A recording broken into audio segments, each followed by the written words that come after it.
Meron po tayong balita mula sa bansang Taiwan. Mahigit 100 residente doon ang lumahok sa ikalimang International Pillow Fight Day. Sa hudyat ng mga nangangasiwa, nagsimulang maghampasan ng unan ng mga kalahok. Ito na!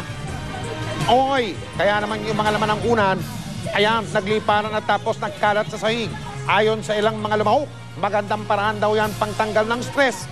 Taong 2008 pa nila sinimulan niyang taunang International Pillow Fight Day.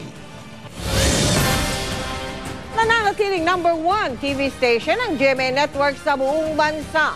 Nagtala rin ang Kapuso Network ng mahigit 13 bilyong pisong consolidated revenues noong isang taon. Nakatutok si Jom Sisante. Sa kabila ng financial crisis sa Europe, problema sa ekonomiya sa US at pagbawas ng advertising budget ng malalaking multinationals, umabot sa 13.083 billion pesos ang benta ng GMA Network noong nakaraang taon. Kaya naman, inanunsyo ng mga opisyal ng GMA na halos 2 bilyong piso ang ilalabas na cash dividends sa mga stockholders o 40 centavos kada share. Ibibigay ito sa May 9. Inaasahan ng GMA na mas lalaki pa ang kita nito ngayong taon. The advocacies are expected to start towards the latter part of the year. But even with that aside, the growth in our, or expected growth in our regular trade accounts is already manifesting itself. So this will definitely be a better year than last year. At nananatili pa rin #1 ang GMA Network. Ito pa rin ang pinaka-pinanonood na TV station sa buong bansa. Our signal reach on a weighted basis nationwide is second to none. The major capex items are 2 new originating stations. One to be located in the Ilocos region to serve the Ilocano dialect speaking population. The other is an originating station in the Bicol region. Noong 2011, nagtala ang GMA Network ng household share na 34.2%, lamang ng 3.1 points kumpara sa ABS-CBN at lamang ng 18.6 points kumpara sa TV5. Ito ay ayon sa Nielsen Philippines TV Audience Measurement, ang mas pinagkakatiwalaang ratings agency sa bansa. #1 din ang news channel ng GMA, ang GMA News TV. Found leadership already very early, no, in its niche. In fact, GMA News TV led among all the news channels in a matter of months from its launch. The first months of 2012, there is a significant growth already in the revenues of News TV. So we're very encouraged about the channel, definitely. More and more advertisers, because they've already seen the product offering of News TV, have found it to be a viable alternative to the traditional entertainment drama programs. Nang tanungin naman sa GMA Network President and COO Gilberto Duavit Jr. tungkol sa napapabalitang balak ng negosyanteng si Manny V. Pangilinan na bilhin ng GMA, sagot niya. Presently, we are not in any negotiations with the PLDT group. The network is not being offered to interested parties, but that is not to say that it may not be sold depending on the offer price. Jam Sisante, Nakatutok, 24 Oras. At paalala po mga kapuso, sa darating na Lunes na Abril 16 ang deadline para sa pag-aay ng income tax return o ITR. Pero ang ilan natin mga kababayan dumadaing, dagdag pa raw sa kanilang gastusin ng pagbabayad ng buwis. Nakatutok si Isay Reyes. Ngayong malapit na naman ang deadline ng filing ng income tax return, paalala ng BIR, lahat ng kumikita, maliit man o malaki, dapat mag-file nito. Pero ang ilang jeepney driver dumadaing. Kailan na kayo katagal hindi nagpa-file? Mga 8 years na siguro. Ito, hindi ka naman, driver ka lang naman, hindi ka naman kumikita ng araw-araw eh. Pareho ang imutok ng ilang may maliliit na negosyo. Katulad sa bahay namin, kung marami anak mo, magpapile ka pa ng tax. Kulang pa nga sa aking kita. Actually, siguro, pwede siguro kung ang ganyan pag yung malaki ang kita. At tulad naman namin, kaliit lang kita namin. Pwede ba kami kumuha ng tax ng ganyan? Hindi na siguro.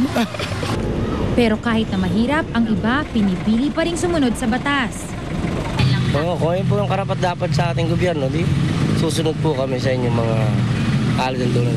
Bakit po? Kung yun po ba napagkasundo na lahat, kasi parang naman sa gobyerno natin Ayon sa BIR, maliraw kasi ang intindi ng mga tao sa paghain ng income tax return. Sa katunayan daw, maaari pa raw itong makatulong sa kanila.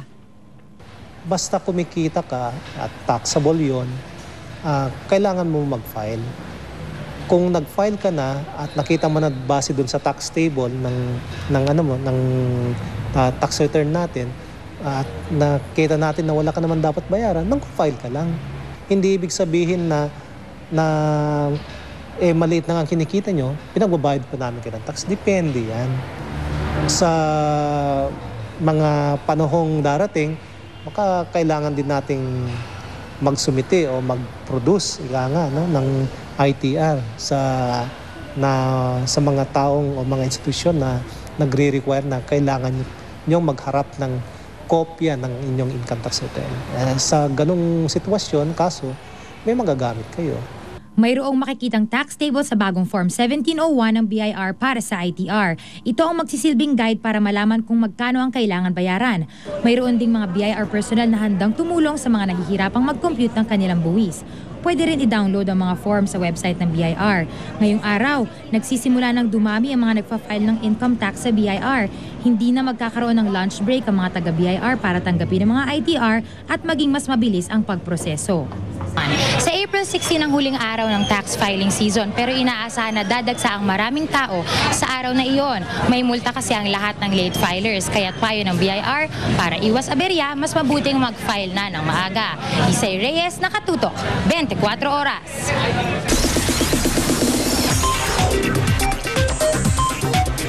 Chika Minute! Naisipatan sa Boracay last Holy Week ang twin star na si Derek Monasterio. Kapansin-pansin na mas lean ngayon ang katawan ng twin star kumpara noon. Gusto na raw ni Derek na mag-change ng image at sundan ang yapak ng kapuso hunks na sina Alger Abrenica at Enzo Pineda. Pero hindi pa raw siya ready magpa-sexy sa ngayon. Siguro nagpre-prepare lang po muna ako dito sa Bora, kaya ako nag-ano. Pero after this siguro magkakakain ulit po ako. Balik Pilipinas ang American electro-pop duo na LMFAO para muling mag-concert. Ang lead vocalist at DJ na si Red Foo, ibinida pa ang isa sa mga gagamitin niya sa kanyang performance. Ang sikat ni Nelson Canda. Ito ang ikalawang beses na magtatanghalang electro-pop group na LMFAO sa Pilipinas. Excited na humarap sa media ang lead vocalist at DJ na si Red Foo. I love the Filipino fans. You know, they've always supported LMFAO from day one. And we can't wait to party rock, baby. Yeah, baby. Dala ni Red Foo ang kanyang musical instruments. Pero ang kanyang ipinagmamalaki ay ang special app sa kanyang cellphone na gagamitin niya raw sa pagdi-DJ sa concert. The app's incredible. You could DJ. I'll be DJing tonight at the end of the show with the app. Yeah, beat rock. Kasama ng LMFAO ang 42-man entourage, kabilang na ang mga rappers, singers at dancers. Kasama rin ang international dance group na Quest Crew kung saan miyembro ang Pinoy na si Ryan Imay. Excited si Ryan dahil bukod sa makakasama niyang mag-perform ang sikat na grupo, mabibisita pa niya ang kanyang mga kamag-anak.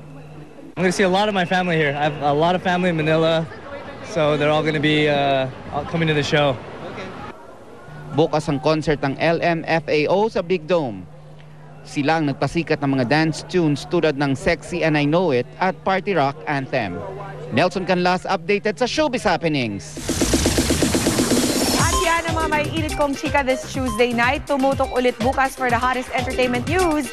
Dito lang sa Chika Minute. Ako po si Pia Guani. Bell, Mike. Salamat, Pia. At yan po mga balitang aming tinutukan sa nakalipas sa 24 oras. Maraming salamat sa inyong pagtitiwala. Mula sa tahanan ng katotohanan, ako po si Mel Tiangco. Ako po si Mike Enriquez. Ito ang GMA. Walang kinikilingan, walang pinoprotektahan. Walang kasinungalingan, serbisyong totoo lamang. At dahil hindi natutulog ang balita, nakatutok kami 24 oras.